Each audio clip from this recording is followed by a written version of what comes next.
Tirsdag den 9. april i morgentimerne mødte 5.000 til 6.000 utilfredse lærere op på Roskildevej for at danne en 35 km lang menneskekæde.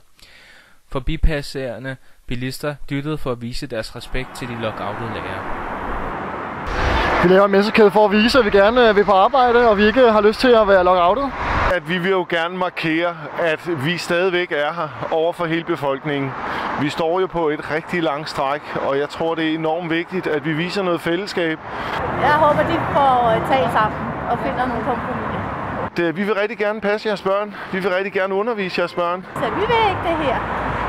Vi vil gerne have det stoppet, så vi kan komme på arbejde igen.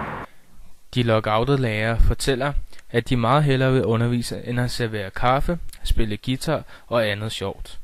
Men hvad mener borgerne egentlig om lockouten? Det har påvirket mig på den måde, at min datter, som går i 9. klasse, hun er blevet forstyrret i sine forberedelser til eksamen, kan man sige. Og så har jeg en datter i 5. klasse, som i øjeblikket går herhjemme og keder sig og laver ikke noget. Jeg håber, de snart finder ud af det, så børnene kommer tilbage til skolen og lærerne kommer i gang igen.